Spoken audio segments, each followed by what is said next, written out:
The Greek fire that burned on water. Not myth, not miracle, but a weapon that turned seas into nightmares. Imagine a weapon so terrifying that entire fleets fled at its sight.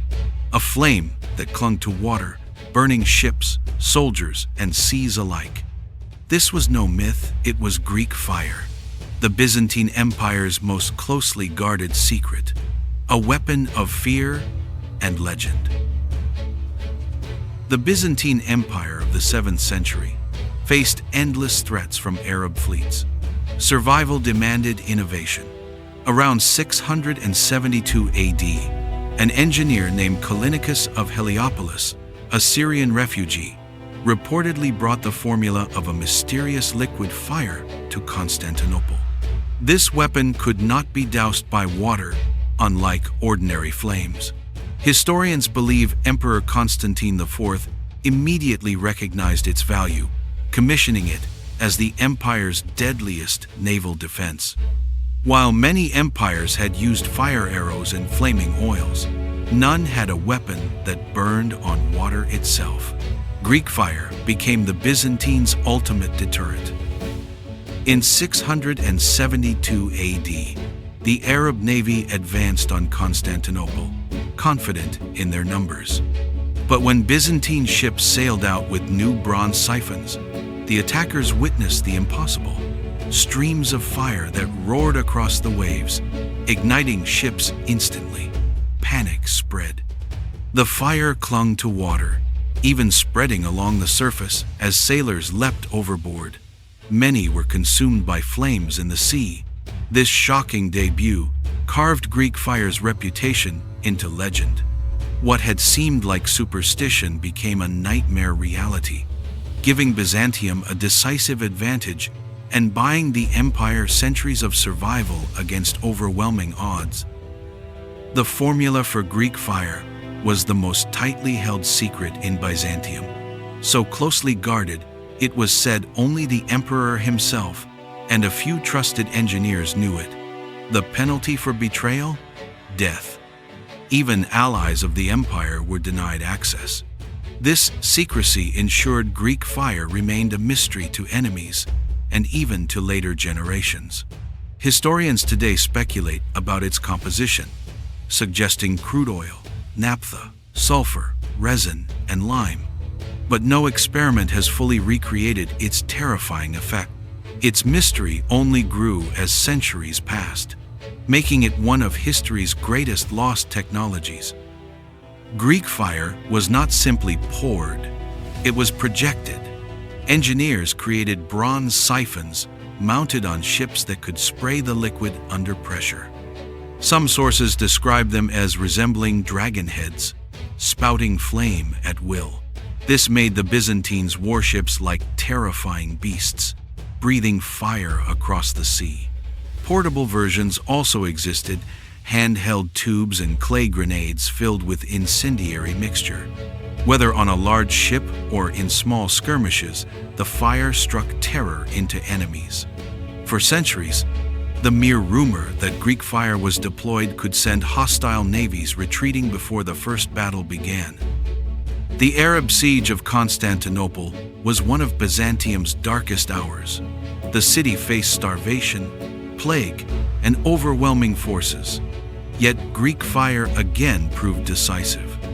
As Arab fleets tried to blockade the city, Byzantine ships launched their infernal weapon. Enemy ships burst into uncontrollable flames, crippling the siege effort. Chroniclers wrote that the Arabs, terrified of even approaching the sea walls, abandoned their naval blockade. Greek fire did not just win battles, it safeguarded the empire's very capital, keeping Constantinople standing as a bastion of Christianity in the East when all seemed lost. Contemporary writers struggled to describe Greek fire. Some said it roared like a dragon. Others swore it stuck to flesh, armor, and sea alike. The Arab chronicler al-Masudi wrote that it burns even in water, like a fiery demon. Survivors reported fire clinging to skin, burning even as men threw themselves into the waves. The psychological impact was immense.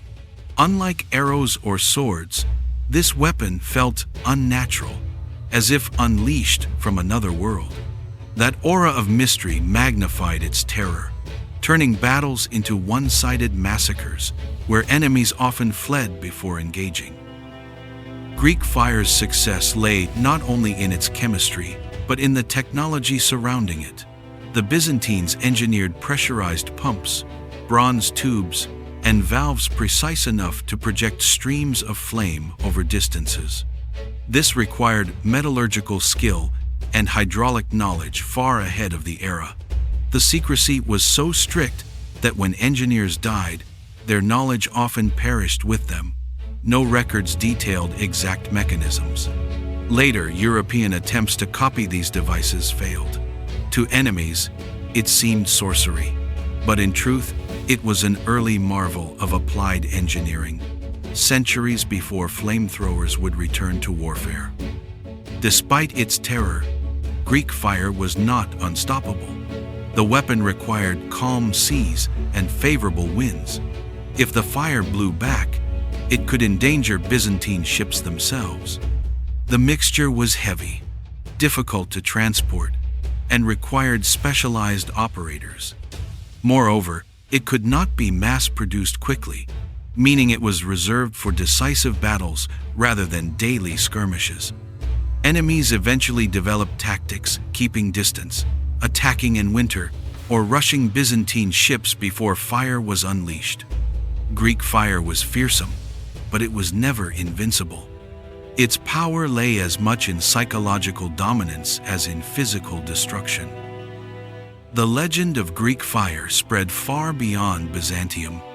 Medieval Europe whispered about a weapon forged from alchemy.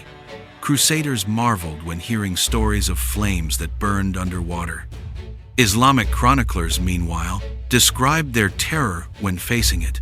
Even centuries later, when the substance was no longer used, the myth lived on in songs, tales, and chronicles.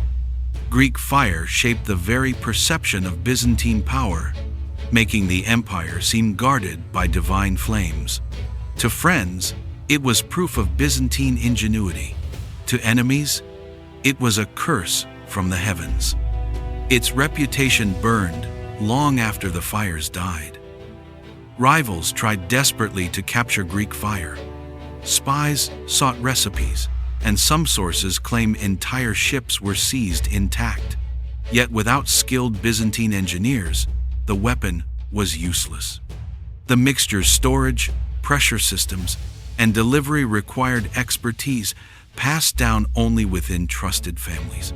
Even if enemies stole equipment, they couldn't reproduce the weapon's effect. This failure preserved Byzantium's edge for centuries. In fact, many historians argue the empire's very survival during its darkest sieges depended less on armies and more on guarding this single, terrifying secret. Over time, Greek fire was adapted beyond ship-mounted flamethrowers. Handheld siphons called chero-siphon allowed soldiers to spray fire during sieges. Clay pots filled with incendiary mixture were hurled like grenades, bursting into fire on impact. These adaptations meant Greek fire could terrorize on land as well as sea. Yet its effectiveness remained greatest on water, where ordinary fire was useless. By diversifying its use, Byzantium kept enemies uncertain, never knowing when or where the infernal flames would strike next. The adaptability of the weapon only deepened its mythic status across medieval battlefields. No empire accepted defeat quietly. Enemies developed countermeasures: sand to smother flames, vinegar-soaked hides, or even shields coated with mud. Arab fleets sometimes attacked at night or in fog, hoping to avoid detection before fire could be unleashed. Some tried to capture Byzantine ships intact, hoping for a clue, yet these defenses were unreliable. Once flames spread on the sea, panic often unraveled discipline. The psychological weight of Greek fire was so strong that even prepared navies often broke and fled, rather than test their luck against the inferno. By the 13th century, records of Greek fire grow scarce. The exact reasons remain uncertain. Some argue the formula was lost as families of engineers died, or knowledge fragmented during Byzantine political chaos. Others suggest changes in naval warfare reduced its effectiveness. Gunpowder weapons began dominating battlefields, shifting tactics away from incendiaries. By the time the Crusaders sacked Constantinople in 1204, no evidence suggests they found or preserved the secret. What was once the empire's shield simply faded from history, leaving behind only rumors, fragments, and fearsome legends of fire that burned seas. Modern historians and chemists have long debated Greek fire's ingredients. Candidates include naphtha, crude oil, sulfur, resin, quicklime, or combinations that ignite when exposed to air or water. Some experiments even recreated sticky, water-resistant flames, but none achieved the terrifying consistency described in chronicles. The key may have been in the delivery system as much as the formula itself. Without Byzantine metallurgical skill, the chemistry alone might not have worked. The mystery remains unsolved, part lost science, part ancient legend, and part engineering marvel, still beyond our reach. Though the exact weapon disappeared, the idea lived on. Medieval armies used various incendiaries, flaming arrows, boiling oil, tar, but none matched Greek fire's reputation. Centuries later, the concept resurfaced with flamethrowers in World War I and napalm in World War II. Both carried echoes of the Byzantine invention. Fire as a weapon that destroyed not just bodies, but morale. Greek fire proved that psychological impact could be as devastating as physical damage, influencing military thought far beyond its own age. For Byzantium, Greek fire became more than a weapon. It was a symbol of survival. Chroniclers saw it as divine protection, proof that God guarded Constantinople. Art and manuscripts often depicted ships spewing flames like holy wrath. As the empire endured for nearly 1,000 years, Greek fire represented the ingenuity that kept a smaller empire alive against greater powers. Even as its real use faded, the legend strengthened Byzantium's identity, marking it as an empire of both faith and fear. The greatest frustration for modern historians is the lack of concrete evidence.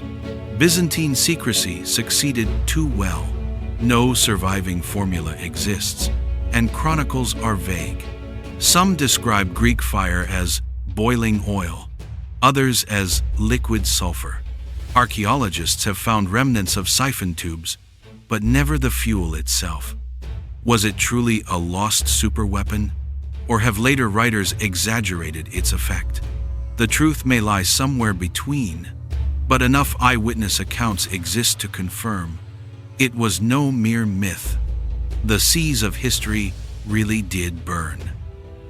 Greek fire inspired myths and popular imagination for centuries. Medieval writers likened it to dragon's breath. Modern fantasy often borrows the concept. George R.R. Martin's wildfire in Game of Thrones echoes its legend. Even video games and novels continue to depict seas ignited by mysterious flames. Beyond entertainment, Greek fire serves as a reminder of lost knowledge, how human invention can slip away with time. Its story is both inspiring and haunting, showing us how fragile technological secrets can be across history. Greek fire was more than a weapon. It was a miracle of survival, terror, and secrecy. A flame that defied nature, burned seas, and shielded an empire for centuries. Its formula may be lost, but its legend burns on, a warning of how power and mystery can shape history. So next time you see a flame, imagine if it could burn forever, even on water. Would humanity truly be safer if we rediscovered it?